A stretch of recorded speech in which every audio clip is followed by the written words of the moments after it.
Tameva sarvam mama deva deva.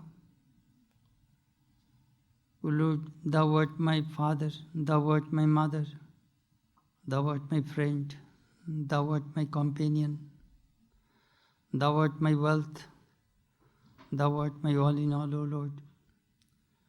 Om Shantihi, Shantihi, Shantihi. Peace, peace, peace be unto all. Friends, I am very happy this evening to introduce Pravrajika Shuddhatmaprana.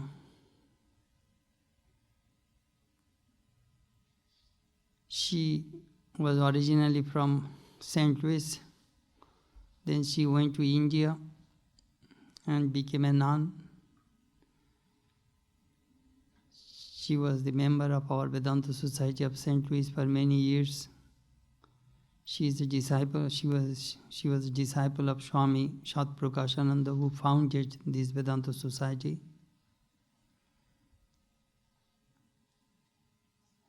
And I am very indebted to her for many reasons. She is an excellent editor, and she worked on many books, though her name is not everywhere. She is well versed in Ramakrishna, Vivekananda and Vedanta literature. And now she worked in India for 12 years in the Ramakrishna Mission Institute of Culture, in editing and producing many books. And she did some extensive research on the saints of India, especially Alwars in the southern India, and Maharashtrian saints. So the Ramakrishna Mission Institute of Culture published one of her books. The name of the book is The Divine World of the Alwars. I think we shall carry this book when it will come to us. And he will speak on this subject. I was asking her to give a lecture on Sunday so that I can get one Sunday off. But she was a little bit hesitant. Then I requested her to speak on a Tuesday. So she agreed. So she will speak on that subject. Alwars. Al means ruler.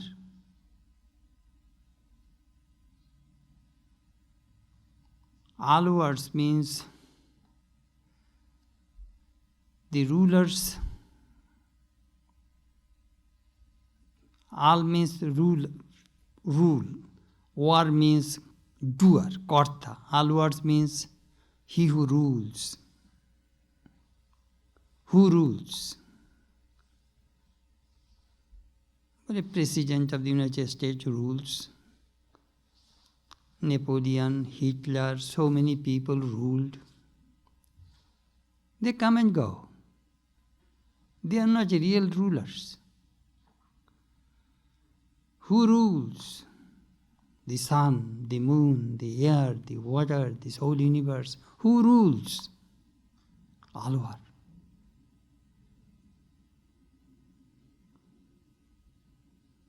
Those who are connected with God, they are the real rulers. Anyhow, sometimes people ask, I shall not take much time, but one thing I want to tell you. Sometimes people say that there is no God. Why? Because we don't see Him. That is the common question and common argument. God does not exist because we don't see Him. This chair exists, so we see the chair. The Sankhya philosophers gave 8 reasons the thing exists but you do not see. First, Uti Durat. Because of the distance, you cannot see. You do not see the arch sitting on the Vedanta temple. But that does not mean ours does not exist. It is there. Shokshmat, no, Samipyat. Because the vicinity you do not see. Can you see your own eyes? Can you see your own eyelashes? You don't.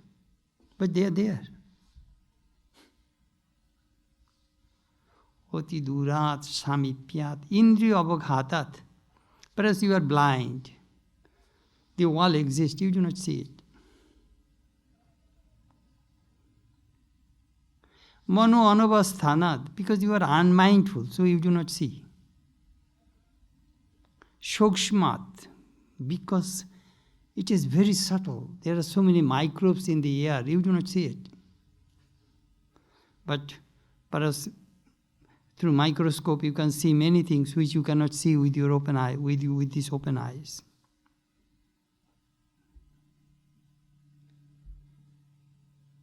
Shokshmat.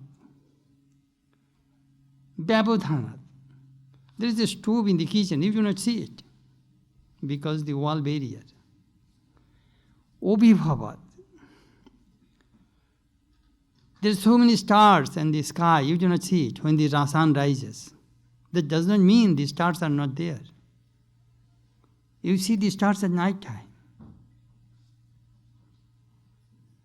Shamanabhariharatsa. When the water mixed with water, you cannot differentiate which water is which water. But both are there. So they gave these 8 reasons, the thing which you exist but you cannot see. And if you want to see, you will have to learn. You will have to practice spiritual disciplines. Then the third eye opens, the spiritual eye opens. These Alwars, you will hear the stories of the Alwars from Shuddhatmaprana, that through spiritual disciplines, how they open their third eye and the new world, spiritual world opens to them. Time, one Alwar, I was reading my books, 3056 BC, Pay Alwar. Another Alwar, 2800 some BC. They are very ancient. Mostly in southern part of India, in Madras, that area, the Alwars. They are all followers of Vishnu, the great god. And there is another group is there, they are called Nayanars. They are the followers of Shiva. So our India full of saints and sages. So Shuddhatmaprana will tell us the stories, history of these great saints of India. Thank you. Please come.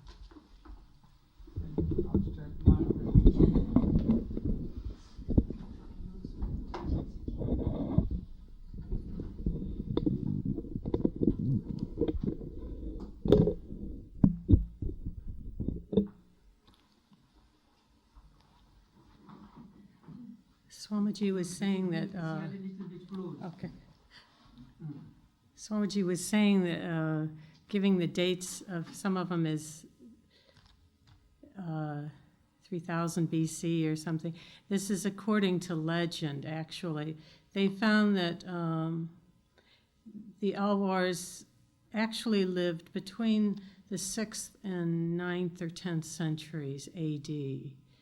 And but still they're quite old. And one of the specialties, before I start talking about the lives of these Alwars, I think I'll just limit myself to 2 or 3 of the Alwars. But one of the specialties of the Alwars is these are poet saints. They wrote poetry, which actually songs. The poetry was meant to be sung, and it is still sung. The poems are still sung in the Vishnu temples in South India. But one of the specialties of these saints is that they were probably the first to establish an intimate relationship with God. I think Swamiji has told you about the devotional relationships in the Gauriya Vaishnava tradition, which Ramakrishna used to talk about and emphasize so much. The 5 moods, the Shanta, Daisha, Sakya, Vatsalya, and Madhura, the serene attitude, the servant attitude, the friend, the attitude of a friend to a friend, the attitude of a mother to a child, or the attitude of a lover to the beloved. The Alwars were probably the first to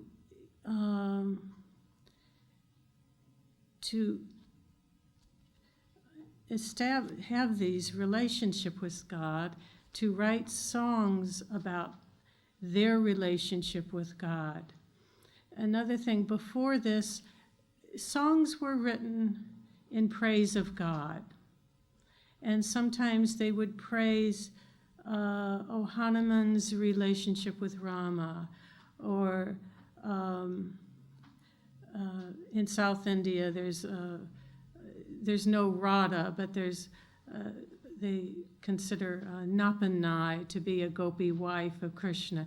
They would sing songs in praise of these relationships. But the Alwars themselves took on this attitude. I am the servant of God. I am the mother of God. We find the Alwars writing songs that they are Yashoda, taking care of Krishna, or they are even, Kulashekar is Dasharatha, grieving over his loss of Rama's exile. We find all of this in their songs, and this is unique to the Alwars, that they were the first to do this.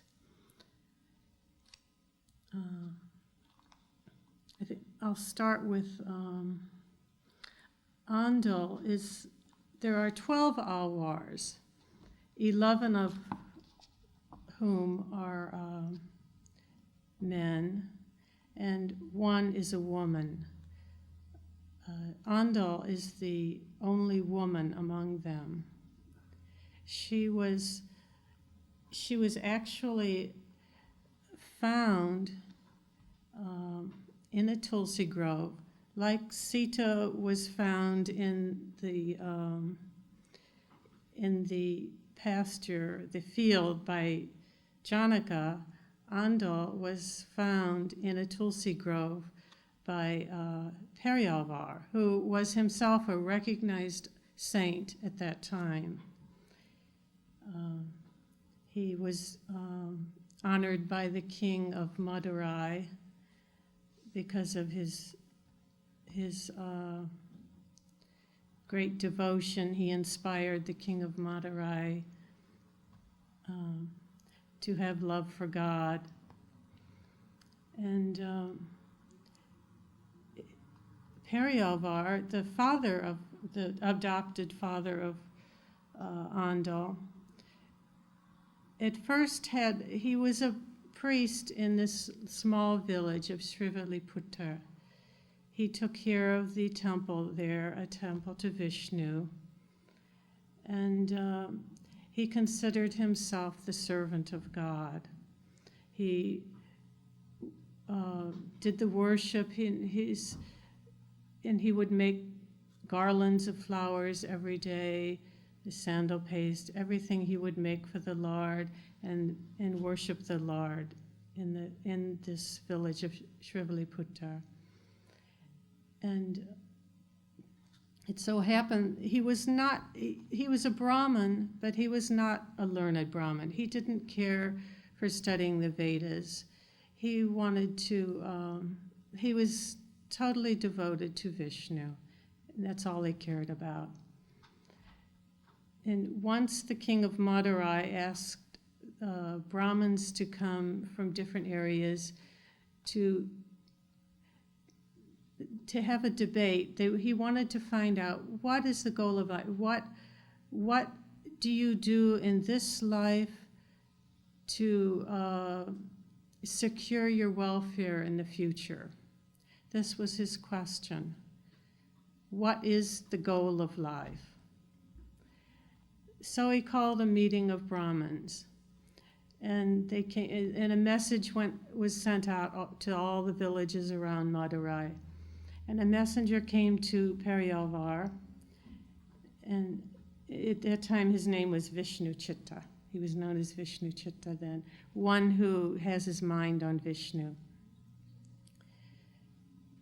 The messenger came and said, the king is having this debate. Please come to Madurai and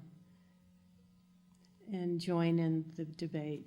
But Pravrajika says, no, I'm not a learned Brahmin. These are all scholars. Many scholars will come. I am not learned. I cannot come. So he sent the messenger away. Then that night, the Lord appeared to Pravrajika in a dream and said, no, you must go to Madurai. And Pravrajika says, I'm a fool. I don't know anything. I will just make a fool of myself. And the Lord said, don't worry about it. I will tell you what to say. You go there, leave everything to me. So Pravrajika went. The debate had already started, but he left then for Madurai, which was about 50 miles away. Of course, he walked on foot. But when he got there, the debate had already started. The scholars were there. Something about Pravrajika struck the king of Madurai and his minister. They both got up. The king got up from his throne. The minister got up. They both fell at Pravrajika's feet. And the other Brahmins were surprised. They thought, we know this Pravrajika.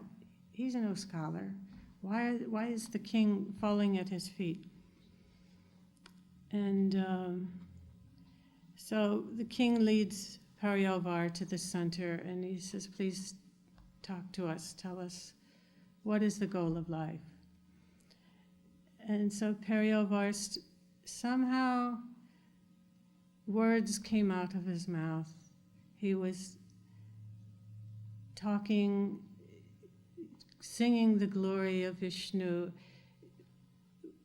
He had never studied the Vedas, but the words of the Vedas were coming out of his mouth. Everyone was just amazed. Then the king had put a bag of gold coins up above the assembly, and whoever won the debate would get the bag of gold coins. Somehow or other, this bag of gold coins just came down by itself. It just offered itself at Pravrajika's feet. So everyone bowed down to Pravrajika. You are the winner. We accept you. You are the greatest scholar. So the king had a parade then and took Pravrajika around the city of Madurai on an elephant to honor him. And just as Pravrajika was on the elephant going around the city, Vishnu appears in the sky with Sri Lakshmi on his carrier, Garuda, the bird. And something happened. Pravrajika thought, my goodness, the Lord is coming into this world, this gross world. He's so pure. What will happen to him? So he starts singing a song, blessing the Lord. His whole attitude before he was a servant of the Lord, his whole attitude changed. Now he felt like he was the parent he had to protect the Lord. And he started singing, Tirupalandu, Tirupalandu means for many, many years, for thousands, millions of years, for eternity, forever. Forever bless you, Lord. May you keep well for many, many years and everlasting years and many thousands of years and crores of hundreds of thousands of years. Let thy red feet's beauty be protected. O Lord of emerald blue who have shoulders that vanquish the wrestlers. Let thou, along with ourselves, thine inseparable servants, live for everlasting years. Let Shri, adorning thee as ornament, residing on thy right chest, live for everlasting years. Let the luminous, blazing, sharp disk in thy right hand, which is capable of annihilating foes, be preserved for everlasting years. Let your conch, whose sound pierces through the clanging din of weapons in battle, be preserved for everlasting years. In this way he sang a song. And then he went back to his little village and continued serving the Lord, but now his attitude had totally changed. He felt he was the parent of God. And he wrote songs in the mood of Yashoda. But in the meantime, after a few years, he was working in his Tulsi grove, as he usually did, growing flowers and Tulsi to offer to Lord Vishnu. When he found suddenly this little baby girl, and he thought, this must be a gift from the Lord. I will take care of her. So he named her Goda. Goda. Can't remember what Goda means exactly. Anyway, he named her Goda. And Goda grew up in this environment where the Lord was the center of everything. The Lord was the center of her father's life, so the Lord naturally became the center of her life. And she felt that her village of Srivaliputra was Vrindavan, and the Lord was Krishna. And as she grew older, she thought that she didn't want to marry any human. She only wanted to marry Krishna. And this became her almost a vow with her, you might say. She, as the gopis of Vrindavan took a vow to worship Katyayani, and she also took a vow and she wrote a song about this vow, of how the girls would get up, she and other girls would get up early in the morning and take their bath and then go to the temple, which was Krishna's house, to wake up the Lord and then sing for him. And this was a poem in 30 verses that she wrote. It begins with interest in love. It begins almost very similar to the what's in the Srimad Bhagavatam, how the gopis describe their vow. The month of Margali, Margali is like, I believe it's December, January. The month of Margali has arrived, and this auspicious full moon day, dear maidens of prosperous Ayapadi with pretty jewels, all of you who desire to bathe, come along. He who is the son of Nanda Gopa, possessing a sharp spear and stern in his punishment, he who is the beloved lion cub of Yashoda, of beautiful eyes, with his dark cloud-like body, lotus-red eyes, and effulgent face like the rays of the moon and the sun. He is Narayana. He will give us, he alone will give us, and only to us, the drum required for the vow we have undertaken, the fulfillment of which will bring us the praise of the world. So it goes on, and she describes the benefits that will come to them. They will have spiritual benefits, plus they will have other benefits. The entire land will be blessed with rains 3 times a month and will be free from ills. Cows will yield rich quantities of milk, and the land will be filled with unfailing and imperishable wealth.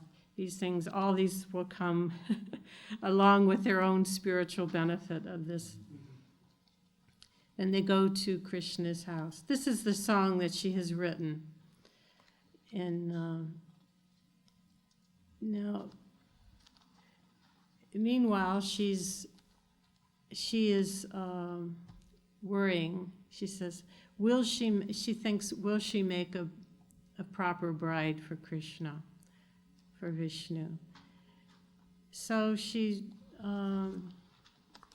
every day she gets herself decked up and looks at herself, and whether she had a mirror or not, maybe she was looking in a pond or something else. We don't know. But she looked at herself in a mirror or something and would wonder if she was really worthy of Krishna. This really worried her. One day, her father would always make these beautiful garlands for Vishnu and leave them and would set them aside while he did some other things.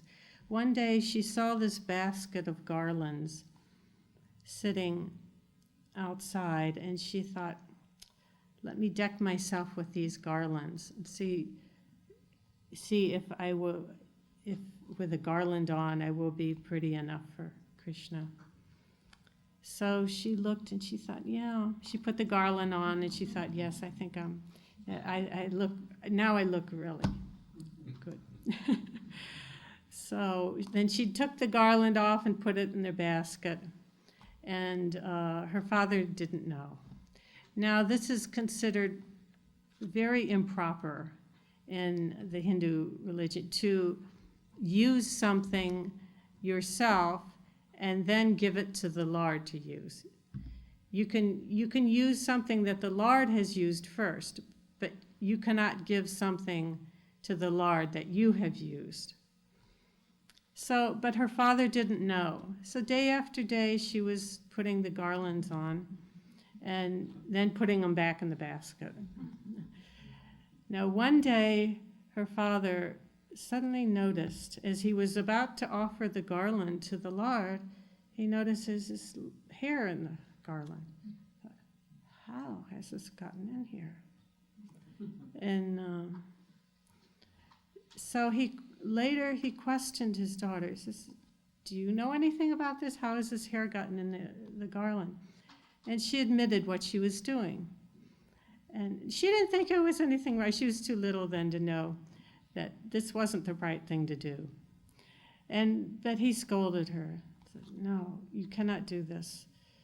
And that day he did not offer the garland to the Lord.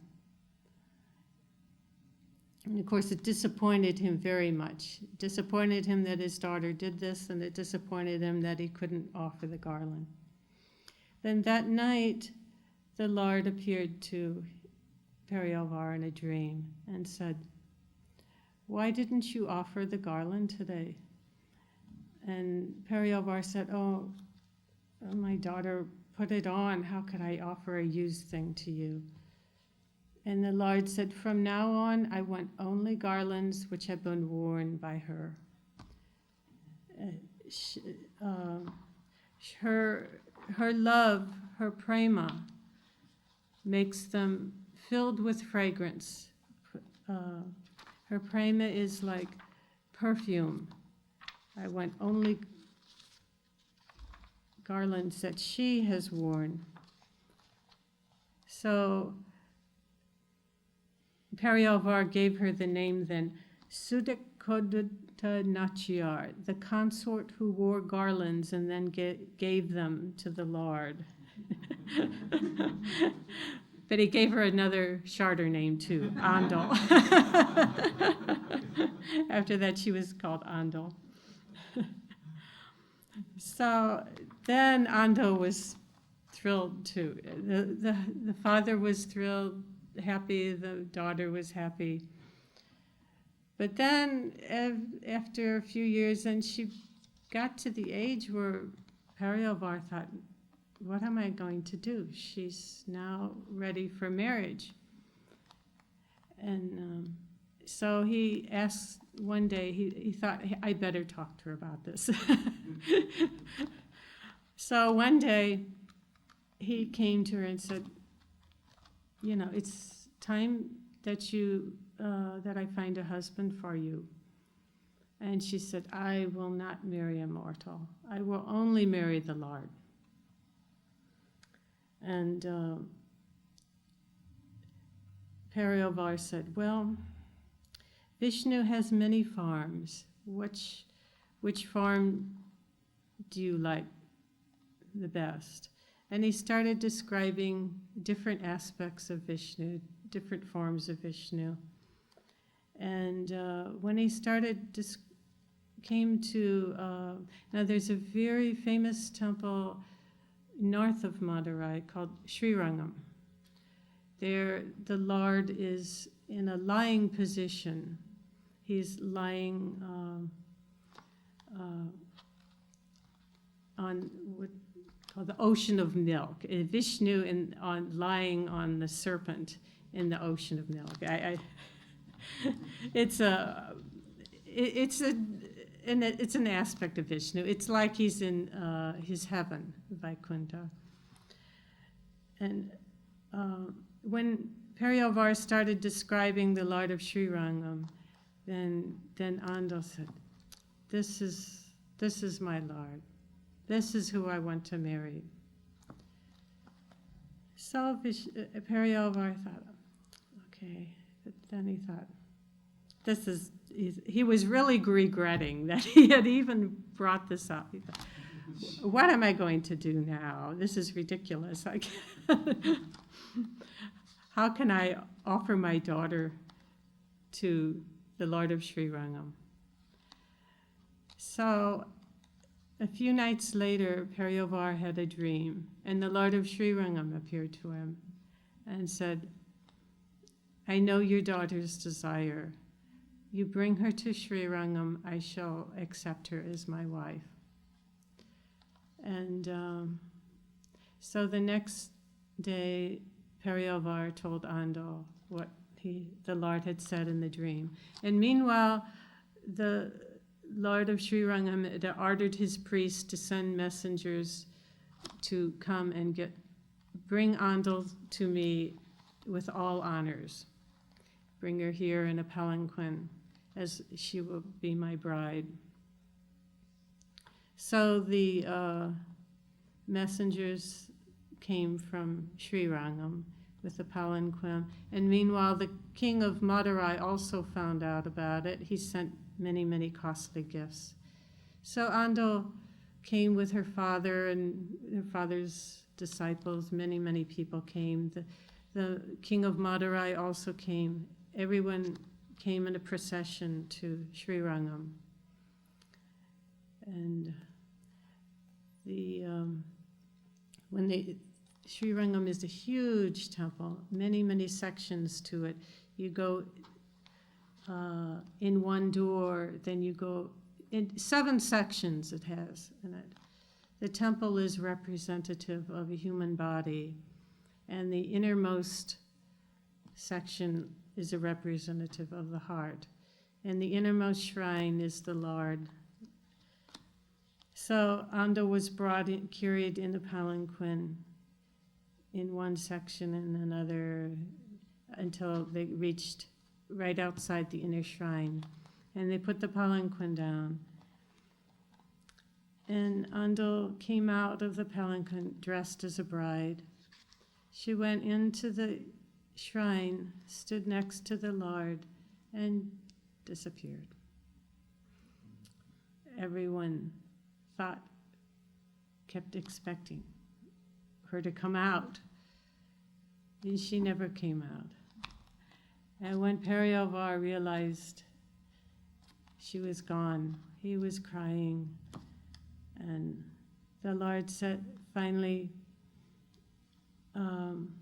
Pravrajika heard the Lord speaking, "You are now my father-in-law." You go back to Srivilliputra and build a temple for Andal and me. And there you will serve both of us, your daughter and your son-in-law. So this is what Pravrajika did. He went back to Srirangam and built a grand, beautiful temple with the gold coins that he had received from the king of Madurai. So this is Andal's life, and one other song she wrote besides the one I told you about. Then there's another song she also wrote,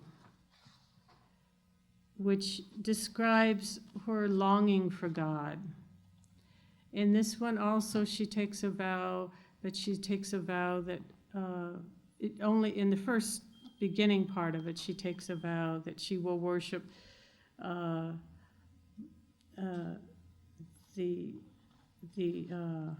Madan, who is like the Indian Cupid. She will worship him to help her get Krishna as her husband. And a few other. Then she also describes in this song a dream that she had of her wedding. A typical Indian wedding, that all the participants are divine. Durga helps her get dressed, dresses her as the bride.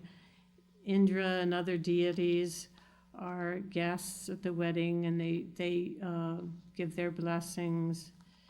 And then, of course, Krishna is the husband. He comes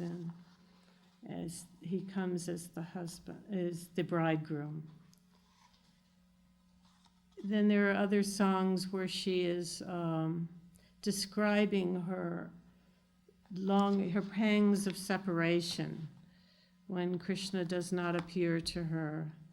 She says, "I hunger and thirst for a sight of Krishna, my dark Lord. Don't stand there mocking me. Your words sting like sour juice poured upon an open wound. Go bring the yellow silk wrapped around the waist of him who knows not the sorrow of women. Fan me with it, cool the burning of my heart. My soul melts in anguish. He cares not if I live or die. If I see the Lord of Govardhana, that looting thief, that plunderer."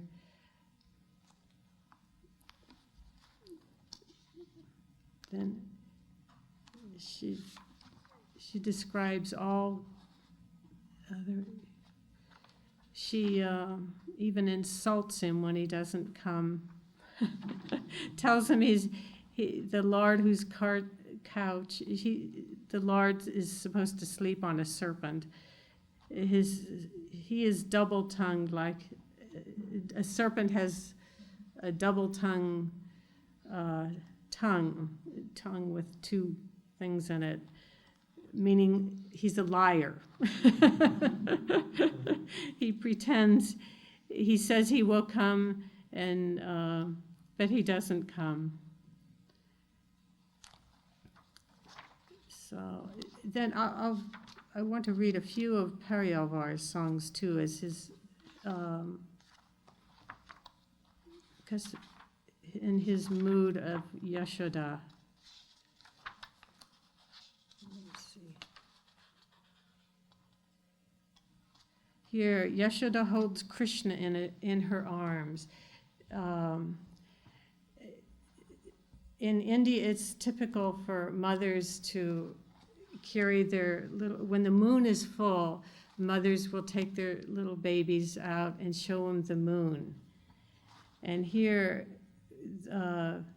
Yashoda holds Krishna in her arms and tells the moon to come from behind the clouds. The moon is partly hidden. And she says, "Hide not in the clouds, O lovely moon, if you wish to play with my precious son. Eagerly he calls to you, my darling, his tiny hands raised upwards, pointing to the sky. Tarry not, come soon, come gleefully, O gentle moon." And here, Yashoda, now we have to remember that this is actually Pravrajika given in his mood as Yashoda. Now here, Yashoda is calling him, Krishna, to come in for his bath. Now, you can imagine here that children are not much different in 9th century Indian villages than they are in 21st century cities. O Lord of dark ocean hue, overturning the oil pitchers, pinching and waking up sleeping children, turning your eyelids inside out, such are the mischiefs you play. My master, I will give you fruit to eat. Come, you must have your bath. There's another one on the neighbors' complaints. Now, the first verse are the neighbors complaining about Krishna. The next verse is Yashoda trying to get Krishna to come and to face these complaints. Now, you hear the neighbors say, "O Dame Yashoda, the child you have is a fitting partner to his brother. Like tamarind poured over a wound, alas, they gobble up the butter, then throw the earthen pots on a rock to hear the crashing sound. Call your son. He goes from house to house, deftly doing wicked deeds. We are not able to guard against the things he has learned. You must restrain him." And here Yashoda says, calls Krishna, come here, O Lord, come here. O Lord Kakutsta with dark hair and red lips, come. O ladies, he is hard to catch for me today. O dark Lord, I cannot bear to hear the complaints of the neighbors. Come here to this wicked self.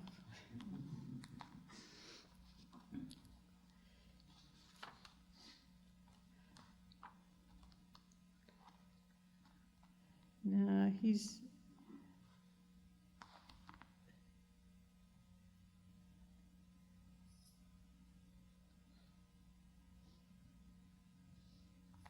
this is another one where it says, now he's Pravrajika is saying in another song, "Caught you. Now I will never let you go, lest you disappear through your magical powers. I swear upon the Lady of the Lotus," that's Lakshmi, "you were never true to anyone. O Lord of Tirumaralanchali, abounding in springs, O my master." Then another one, his longing for the Lord. "When you churned the ocean of milk and obtained the nectar, you poured it into a vessel. Just so I have opened the mouth of my melting body, swallowed you up, and filled myself with you. In the longing to see the place where he sleeps, a pretended sleep on the servant, my soul gets agitated. Lacking any comfort, I sob, my hair stands on end. I shed tears and cannot find any sleep in my bed."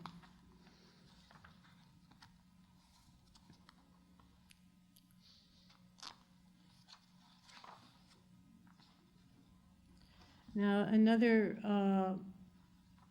Alwar, maybe we don't have time for three. I'll go to Kulashekara. Kulashekara was a king, but he never wanted to be a king. He just wanted to worship the Lord. It was with great reluctance that he became a king. Now, in Kulashekara's life, we find something very interesting. I'll read first something that happened to. Some of you may know this incident from the Swami Sardananda's book, Sri Ramakrishna, the Great Master. Ramakrishna describes his uncle Kanairam. Kanairam was of a very devotional and contemplative nature. Once he went to see a drama which portrayed the banishment of Sri Ramachandra to the forest. The performance became so realistic to him that he took Kaikeyi's secret plotting and scheming to be real, and he was on the point of striking the actor who played the part. Now, this is something very interesting that we find in Kulashekara's life. According to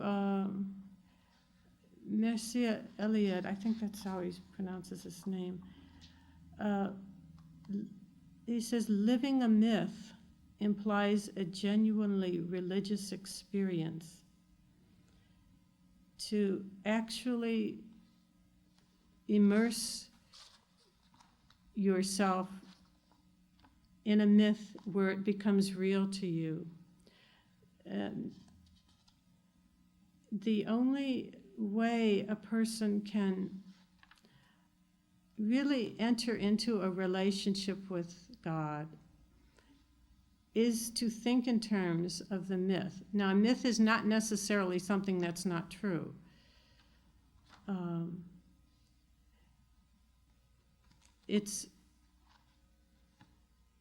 A myth is something where your mind goes to a different level, a higher level, where you have a relationship with God. And what you want to do is live a myth to have this relationship with God. So this we find in Kulashekara's life. He was very devoted to Rama. Now, he really was not interested in ruling a kingdom. He really wanted to go to Sri Rangam, to spend his days there with the devotees, singing the Lord's glories with the devotees and worshiping the Lord there. But his ministers insisted, no, we have no one else to rule the kingdom. You must stay. So in order to keep himself involved in the kingdom, he would spend his time when he wasn't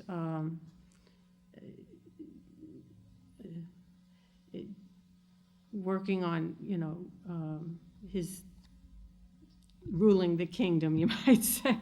He would listen to readings of the Ramayana, and he would talk with devotees.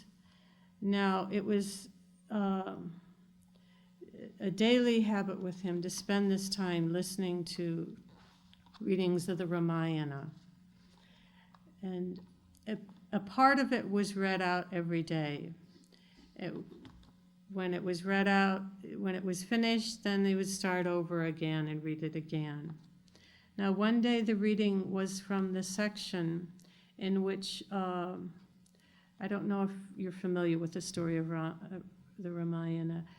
Once Rama was banished to the forest for 14 years, and once during this period, this demoness came, and she saw Rama and she wanted to marry him, but he rejected her, and Rama's brother Lakshmana got angry because the demoness thought Sita was her obstacle to getting Rama. So she decided the demoness was about to kidnap Sita and take her away. So Lakshmana, Rama's brother, cuts off Shurpanakha's nose. And Shurpanakha then goes screaming to her brothers, who also lived in the forest, and told them what had happened. And they come with 14,000 Rakshasas to fight Rama. So this is the part of the story that was being read out one day. Now the gods and the Gandharvas and the rishis were all watching, and Rama is alone. And the Ramayana says, here are 14,000 ogres of terrible deeds, while the pious-minded Rama is alone. How will there be a conflict under such circumstances? Well, Kulashekara was listening to this, and something different happened that day. It was no longer just a reading to him. It was an actual event. And he thought, my goodness, Rama is alone. I shall go right now. Get the army together. We shall go and help Rama. And the ministers thought, what has happened to our king? They tried to tell him, no, this is just a reading. This isn't something that's happening. This is just the story. But Kulashekara wouldn't listen. He ordered the army to get ready, and soon they got ready, and he marched out at the head of the army. And now the ministers thought, what can we do? So they decided to send another part of the army in advance to meet Kulashekara and the other part of the army, and tell him that that Rama has killed all the 14,000 Rakshasas. It's not necessary for him to come. So this is what they did. Some of the army came. They met Kulashekara and said, no, we're just coming from there now. Rama has killed all 14,000 Rakshasas, which is what happened in the Ramayana. So Kulashekara becomes very happy, and everybody turns and goes back to the city, and Kulashekara orders a festival to be celebrated in order to celebrate Rama's victory. Well, from then on, the ministers told the reader, just be careful what you read. Don't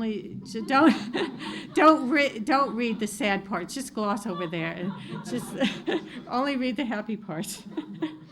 Well, that went on. That worked well for some time, except that the reader had to go out of town one day, and he told his son, "Now you have to do the reading."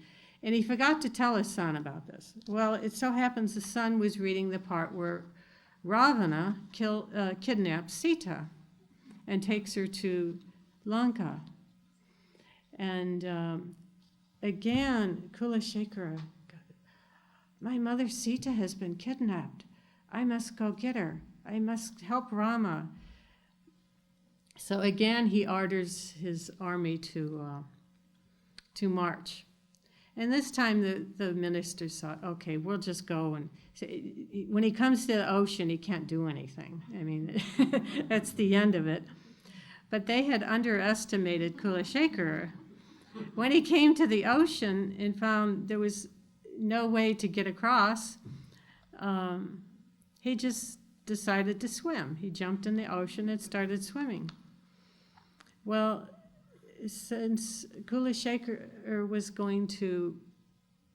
doing all this to save Rama then decided, I must go save my devotee. So Rama and Sita appear, as Kulashekar is swimming, Rama and Sita appear to him, and Rama pulls him up out of the ocean and says, everything is finished. We have saved Sita. We're coming back now. Come now. We will go with you to your kingdom. So the ministers, of course, nobody else sees Rama or Sita. Only Kulashekar can see. He has the vision of them. So they all go back to the city, and Rama accompanies Kulashekar to the city, and he again has a celebration. But this is the end of it. He decided from now on, I cannot rule a kingdom anymore. So he gives up. He puts his young son on the throne, and he leaves for Srirangam, and spends his last days there. But I want to read some of Kulashekar's poems. Are probably some of the most beautiful of all the Alwars poems. This is the translation this is the complete poems of the Alwars, 4,000 songs here. And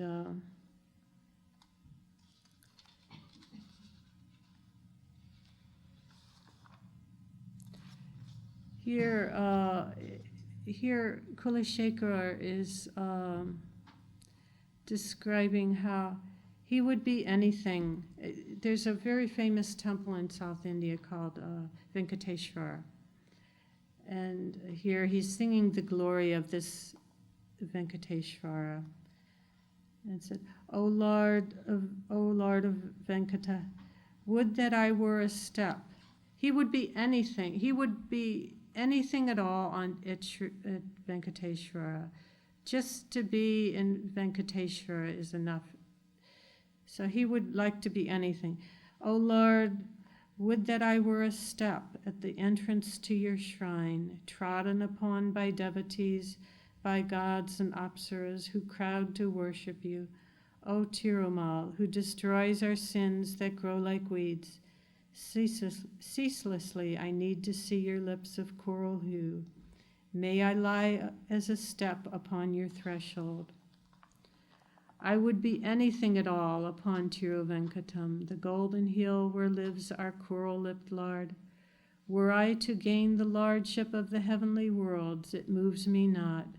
Were I to win beautiful Urvashi with glittering girdle of gold, little care I. Lord, rather would I be anything at all upon Venkatam.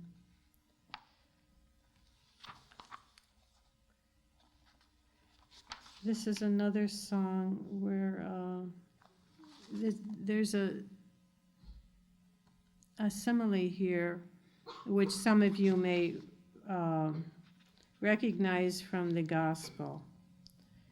Here he says, O Lord, who slaughtered the savage elephant, if I reach not the refuge of your feet, where else can I survive? Like a bird in mid-ocean which leaves the ship to search for shore and returns to perch on the mast of that self-same ship, so too am I, O Lord. Now here, Kulashekar takes on the attitude. He's also has this attitude of a mother to a child, or as a father to a child. And here he takes on the attitude of Dasharatha, of Rama's father, grieving for his son. It says, like enemy lances, sharp stones pierce your soft feet, making the blood flow. Choosing the deep forest which none chooses, where the sun beats down and hunger gnaws. You have left me, son. Sinner that I am, I listened to the words of the sinful daughter of Kaikeyi. Alas, what can I do? Unfortunate that I am. And in this song, Kulashekara takes on, it's a very different, he takes on the attitude of Devaki, who is Krishna's real mother. Krishna's was taken away from her when he was born and hidden in Vrindavan, and was brought up by Yashoda. Yashoda is actually the foster mother. Devaki is the real mother, but she did not have the joy of watching Krishna grow up. So here, among all, one writer has remarked, among all the figures in the Krishna myths, Devaki resembles the human bhakta most closely. Full of love for Krishna and longing to see him and all his deeds and to be in physical contact with him, both have to content themselves with hearing about them and imagining them. Here, Devaki says, "Oh, hapless me, I have not enjoyed seeing your beautiful forehead jewel sway over your face, nor of placing a kiss on your beautiful lips, nor of seeing the image of your father in your face with a flutter in my heart, nor of seeing you put your finger in your little red mouth and babble in a fit of rage.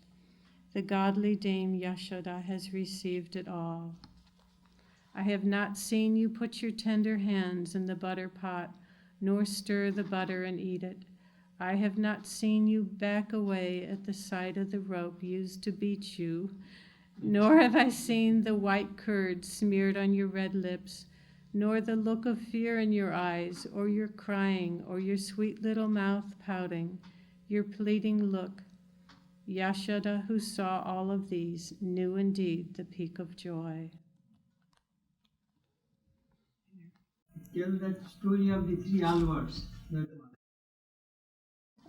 The earliest Alwars, four of the four earliest Alwars lived at the same time. They were contemporaries, but three of them happened to meet at a certain place. They were, in spite of what these songs and their what these songs indicate, they were actually yogis.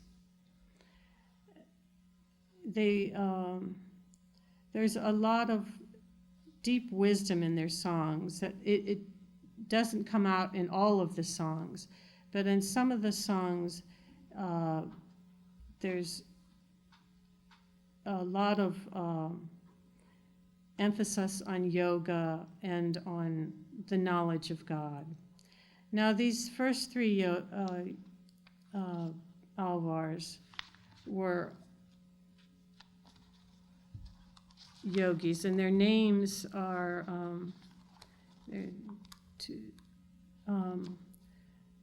Poi is his other name is Sari Yogi, and Pu is Bhuta Yogi, and Pe is Branta Yogi. These three were like wandering sadhus. They wandered around the country singing the name of the Lord, singing the glories of the Lord. And it so happened that they all came to the same town at the same place. Possibly there was a festival at that town at that time. But when they arrived, it was raining very hard. And one of them, Poi, came to this town first, and in this heavy rain, he took shelter on a covered veranda of a house, and he lay down there. He thought, okay, I shall spend the night here sleeping. It's the only place I can find where I can get out of the rain. after a little while, the second Alvar, Pooh, arrived.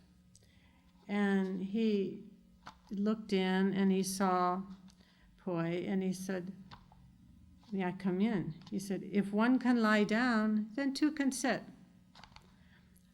So the two were sitting together, and of course their only conversation was about God. And then a little while later, then Pei came, and he looked in. This was the only safe place to go. He looked in, he saw two sitting there. He says, "Well, if two are sitting, then three can stand." So they welcomed him in. They all stood up and they were talking about God. And they were rejoicing in each other's company because they found they were all of the same mind. And suddenly they noticed, they felt, well, we were three people. There must be there's a fourth person here. Who is this? They couldn't really see very well, but they felt another person. And suddenly the Lord reveals himself there. The Lord is the fourth person.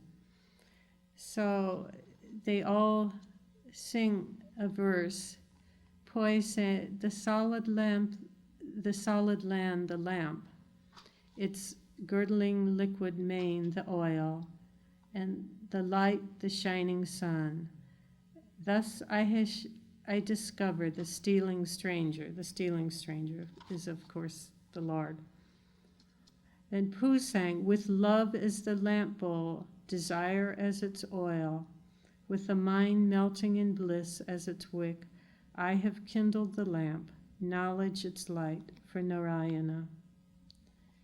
Then Pei sang, "Lo, her mercy, that is Shri Lakshmi, I see, and his form of gold I see, and their sun-effulgent hues blending, indeed I see. Proud discus and friendly conch I see, all this blessed day in him the ocean hued." So these are the first verses of their songs. They each sang a song of about 100 verses that describes their experience, their realizations of God.